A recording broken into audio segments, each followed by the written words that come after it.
on relationships that are robust, trying to be in a place that's stimulating to you intellectually, supportive of you emotionally, rich spiritually, then I think you're much less likely to express that depressive predisposition.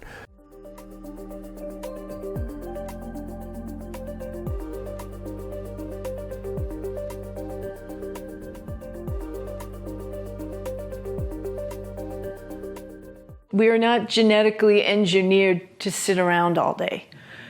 Humans evolved moving fast, moving slowly, but not sitting all day. And exercise, right? That's a non-negotiable. We can't put that in a pill and say, yeah, you don't need to exercise anymore. Here's your exercise pill. They get going and about maybe 10 minutes in, all of a sudden, things fall away and they can feel more relaxed and more energized and their mind is thinking more clearly. You know, yoga is a great exercise that relaxes our body and mind and really, stretches our organs in a sense that they are called to action rather than becoming more stagnant. One of the reasons why yoga can work, whether you feel anxious, or whether you feel depressed, whether you're feeling stressed, whether you're feeling scattered, is that it's a way of cultivating what I call nervous system flexibility. Sometimes when we're experiencing life stressors, we can get stuck in either feeling anxious, feeling that high arousal state, or feeling down, feeling depressed. With yoga, we're using tools of breath and movement and focused mind as a way to kind of catch where we've gotten stuck. And then we find ways to move that energy, literally to breathe right through those blockages. I think at the very least we just need to realize that we need to move and it's going to help us to feel better. And whether you're taking a long walk, riding a bike, doing yoga, I encourage people just to be in their bodies, and I don't really have a particular focus on what they do as long as they do it. And so I look for a minimum place to start. Can we not sit for more than 20 minutes at a time? Can we dance for 5 minutes 3 times a day? Can we take a walk for 10 minutes twice a day? Start small, just shake it up, move it out.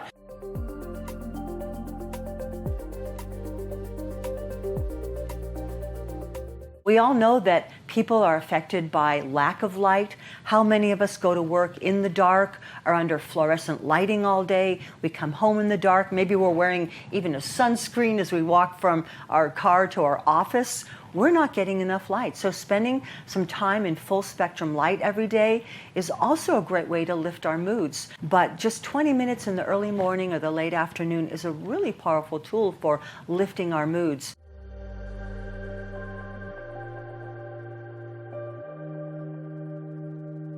Really kind of amazes me that when people have a health condition, they will go to the doctor and take pharmaceutical drugs, maybe for years, when there might have been some kind of dietary change they could have done. And probably there is no more profound trigger and controller of epigenetics than diet and nutrition.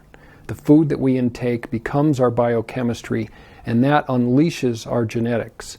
And so if we're not addressing the healthy nutrition of the body and we're just focusing on the mind, sometimes there's a whole hidden cause of mental health symptoms that are being missed. So basically, the food that we eat is literally changing our brain chemistry. Dietarily, I start with getting enough of all the nutrients. Number one, we want enough protein, enough oil, enough minerals, enough of the micronutrients as well as the macros. Eating something that's really high in protein is going to be lower GI, and it's going to sustain your blood sugar for longer over time and give you more energy throughout the day so that you don't experience that crash, which can then contribute to a lot of these mood conditions. Then they need to eat more often. Then I'll be giving them protein snacks. Fats are really important because the neurons in your brain are actually comprised of the nerve itself and then what's called the myelin sheath that surrounds the axon that sends the signal from one cell to another. So think of it as like a telephone line. That telephone line is actually coated in healthy fats, and that fat helps the signal send more easily and more quickly from one cell to another. Our brains are fatty, and we need good fats in there. And if we have anti-inflammatory fats, then That's better. Fruits and vegetables are going to be really good sources of that fodder in the way that the sugar was fodder for the bad bacteria. These fruits and vegetables and healthy foods are going to be fodder for the good bacteria. That's going to be eating fruits and vegetables, eating lean proteins, and whole grains and healthy fats.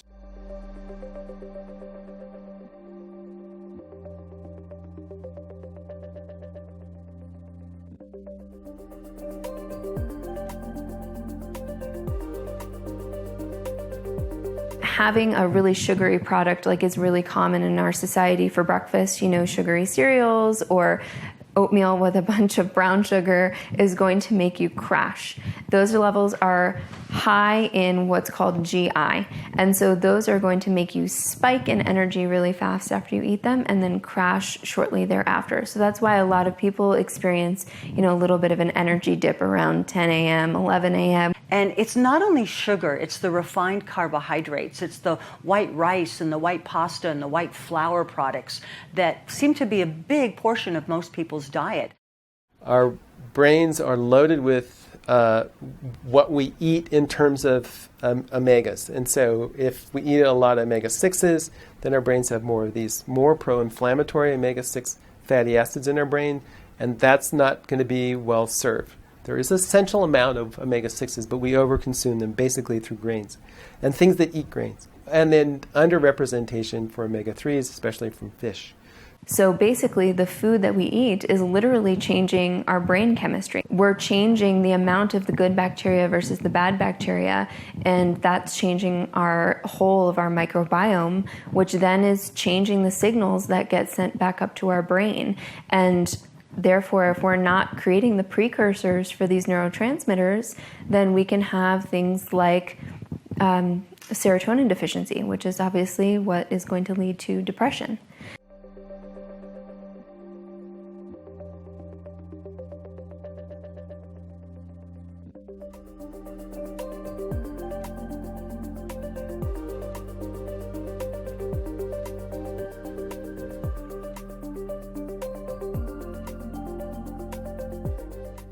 We see plenty of nutritional deficiencies, right? So that's either because we're over-consuming but not in a healthy way, or our guts are a mess. And so regardless of the fantastic food we eat, we fail to get certain nutrients in. And this subgroup of people who have psychiatric issues, there's a strong gut issue. To tease that out and to clean up the gut brain relationship is tremendous, and the gut emotion relationship is tremendous. And the good bacteria we know are responsible for creating the precursors to those neurotransmitters. So by feeding our good bacteria and starving our bad bacteria, so keeping out things like sugars that we know the bad bacteria are going to feed off of, and eating more foods like fruits and vegetables, we're actually going to feed our good bacteria and therefore feed our neurotransmitters.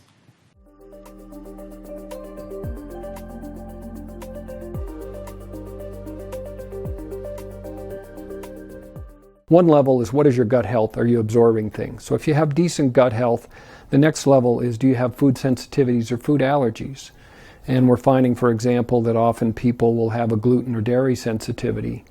And if we take them off those offending foods, they become calmer, they sleep better, their moods are more positive. I mentioned food allergies.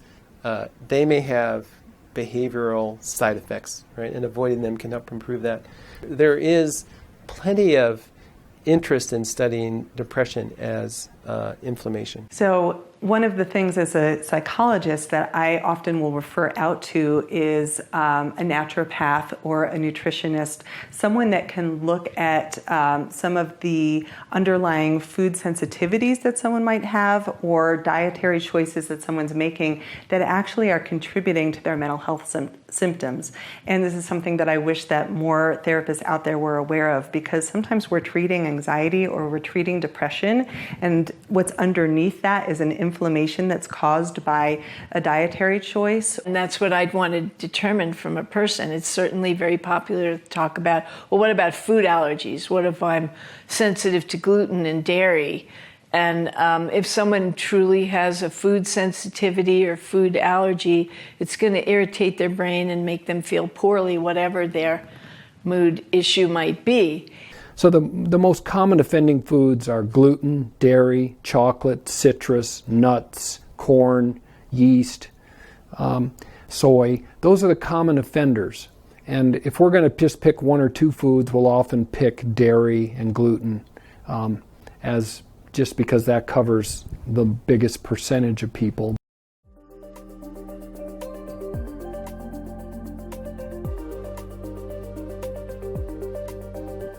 With nutrients, I want to know, is there a deficiency? And then let's correct the deficiency, whether it's D or zinc or a B vitamin. We look for things, a condition that's common called pyroluria, which is amongst depressive and anxious people, it's about 40% of that population. And that condition is treated with high doses of B6 and zinc. Never got picked up by psychiatry. There's no prescription involved. Something that can be very critical to a healing process would be looking at your nutrient levels. And so you could easily do what's called a nutrient levels panel.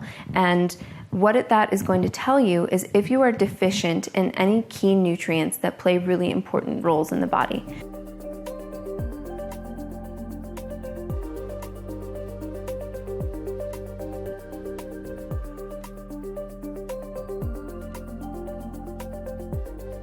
Nutritional medicine is another way where you're basically using nutrients as medicine, as we're trying to get medicinal effects with them, usually through higher doses. We have supplements like SAMe that can be very useful for depression. We work with methylation, B vitamins. If you look at nutrients that work well with antidepressants, fish oil is king, right? So it stands above all kinds of other things, SAMe and St. John's wort and a bunch of other things. But if you add fish oils, you can more reliably study an improvement on top of an antidepressant. Certainly many people like to take something like 5-hydroxytryptophan, 5-HTP, which is serotonin precursor. And we can do with our zinc copper balance and with our methylfolate balance. But something like 5-HTP often will make a difference, and I recommend that people do that with a professional's advice.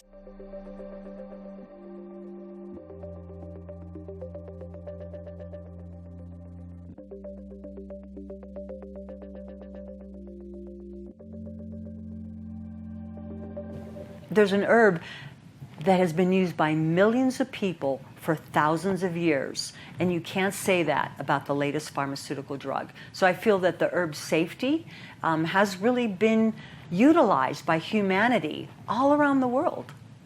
And why is that? Because you can't patent a plant. We have things herbally that are useful, like St. John's wort. There are herbs that can help us with depression too, and one of the most famous is St. John's wort, Hypericum perforatum.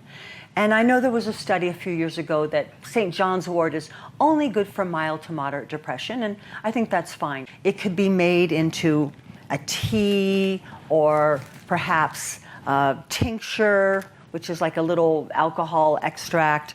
You can also find formulas that have St. John's wort in them.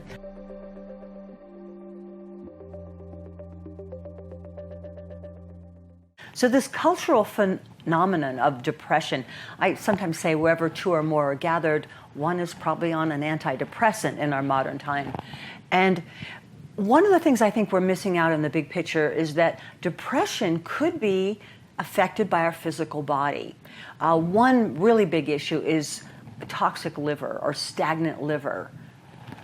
Yeah, Western medicine is not caught up to that. But in Asian medicine, we look at, could it be low thyroid? Could it be food sensitivity or inflammation? Lately, I've become intrigued with ketamine as a novel treatment. And rather than putting someone on ketamine indefinitely, we give them a few ketamine treatments. And we think what it does is it turns off some of those negative loops that we have running all the time. I'm a bad person. I should have done this. I wish I would have done that. I wish I was taller, better looking. And people come out, and the research shows that most people, probably 75 to 85%, within a day, feel remarkably better. And what's interesting is usually within a few hours, suicidal thoughts go away. And we don't have a psychiatric medicine that does that at this point. Homeopathy has a lot of uses. It has a great utility in body-mind illness. And that's why I love it, because often I can do an intervention with a homeopathic medicine and it'll act quicker than a vitamin or a dietary change. That's something that you'd want a skilled, experienced practitioner, and it can be a wonderful and non-toxic support.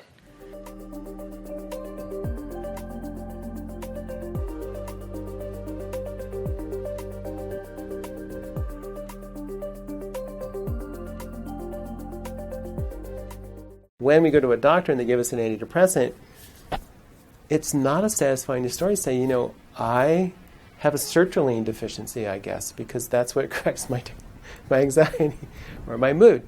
So we're not helping them tell their story. It is very difficult for someone who is depressed to get the initiative to help themselves by definition of the problem, so they need an intervention. It's like the dragon eating its tail. And so with depression and anxiety, both have that cruel irony of it cannot be solved from within itself. We need some kind of cognitive or psychotherapy that gives us alternative thoughts, and we often need a hand from the outside to retrain. So that self-awareness and help and guidance with that are really important, not just the biological piece. And so ultimately we want to develop a relationship to our emotions where we can say, boy, I know that I'm really sad today, and maybe I can't feel it while I'm at work. Maybe I have to wait until my kids go to bed. But ultimately, I want to have a way to let that come to the surface at a pace that I can tolerate, with support, with someone that's not afraid of that can help me turn toward that. And that story sometimes does have to go back into their family of origin, because often there are habits that have been brought down through a lineage and a storyline, okay? And they need to be disencumbered from that story in order to heal. And sometimes that's turning toward something that's traumatic. Sometimes it's simply turning toward a difficult day. And often what I think is under there is grief. And being able to recognize that that is something, again, that our culture does not do well. We tend to collectively push that away. And so if it's sadness, we need to be sad. We need to let ourselves cry. We need to let that be messy sometimes. Grief is very messy. And we tend to not want to show that to the world or just want to put on a pretty face. And so we need to have people and places that can help us turn toward that and not be so afraid of it.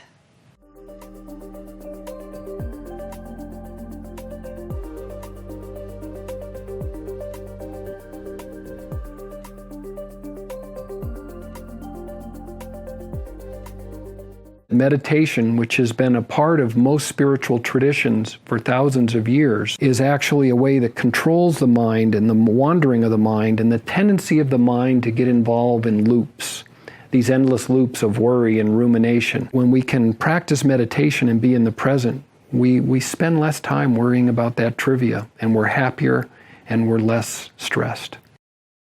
Mindfulness is helpful because you're slowing down and interrupting what might be overwhelming you. And when you're practicing mindfulness, it allows you to step back and just breathe and return your focus to its point of balance, its mindful place. And you recognize these loops and these discursions that happen when you're lost in thought and worry, to be more in the present. So if we can sort of embrace our potential to be fully in the present, we're less anxious.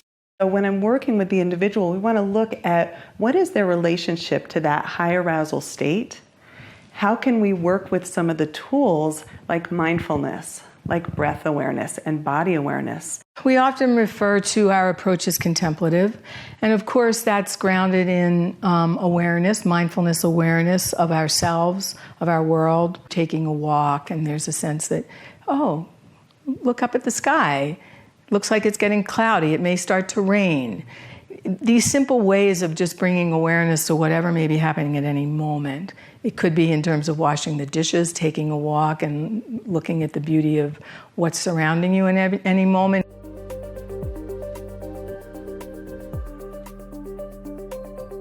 Because when we're in a crisis of faith, most often what we experience is deep isolation. We have been abandoned by everyone, including God. And so if in the midst of that darkness, a connection can be made, human to human, face to face, where that despair can be held in relationship, of course you feel hopeless right now.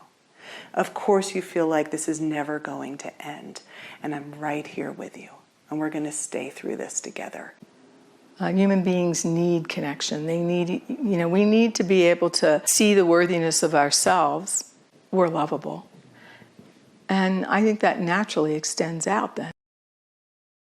Others are as I am. They too are lovable. They too can offer care and concern.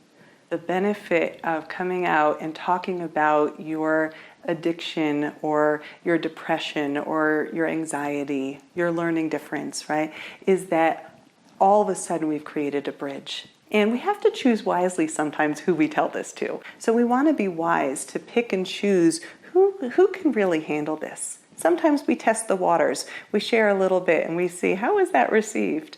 If they're able to bring more connection into their life through their spiritual side of living, through recreational or social kinds of interactions, familial connection, that could then be a positive antidote to some of the isolation that can create a sense of depression. But most often, God comes in the room through us in human connection, through the moment that you show up for someone else, whether it's someone you're working with, a stranger on the street, and you say the right words, and all of a sudden they say, oh my gosh, that was like God speaking to me. That was my angel showed up, right? I've had those moments. I know so many people's lives have been changed by those moments. And it's the willingness to show up for each other and to really listen. There is a sense that something in this world has my back. I'm not left alone.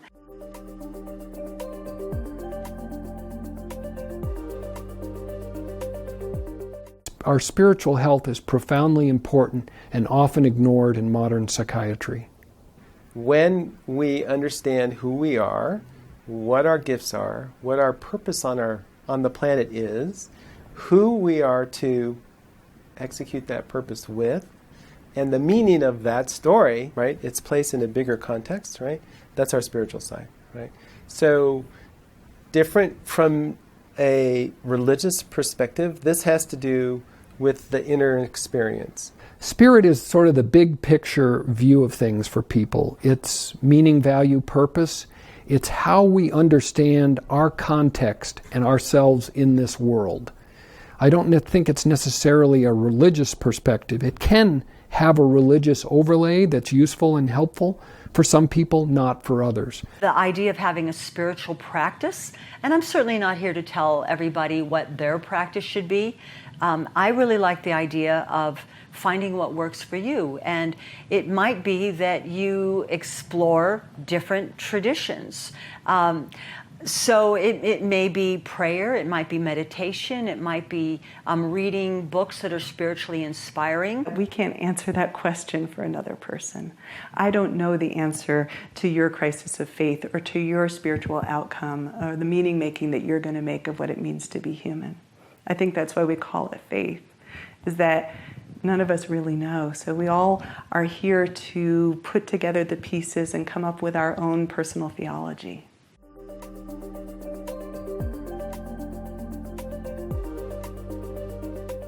I think creativity is one of the doors to our spirituality, and I think that there are many. Myself, I'm a singer, and so for me, one of the first spiritual moments that I had in my life was singing in a choir of about 400 people when I was 15.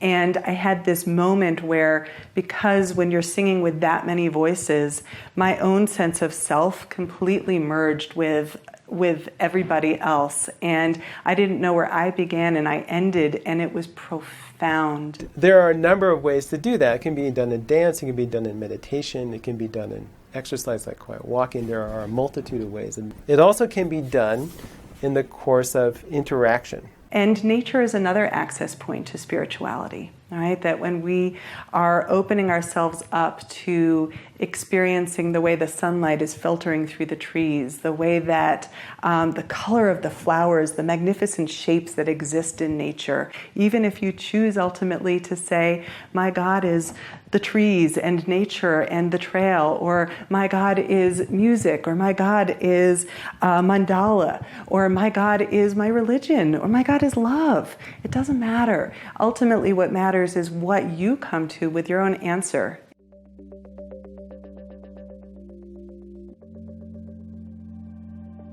So I think trying to stay away from a silver bullet mentality where we think that a medication is going to solve all our problems. I very, very rarely see that happen. And of course, I know that some pharmaceuticals and sometimes surgery can save people's lives, but I like to encourage people to be their primary healthcare professional. Like, who's going to love you more than you do? And, before you sign up for a lifelong of some kind of pharmaceutical drug, maybe you need to give up sugar or gluten or milk. I think with depression, you have to be more creative, you have to be more individualized, and you have to be more broad in your view about what's going to help people recover. So we want to get out of quick fix mentality as much as possible. And I think it's hard to recognize that sometimes that means going backwards before you go forwards. Right? That in order to really heal, we have to turn toward whatever is underlying, that whatever might be painful, whatever is in our history that we've been avoiding for a long time, and to really attend to that and address that. And then from there, once we have healed that wound, we get propelled forward in ways that we could never have imagined.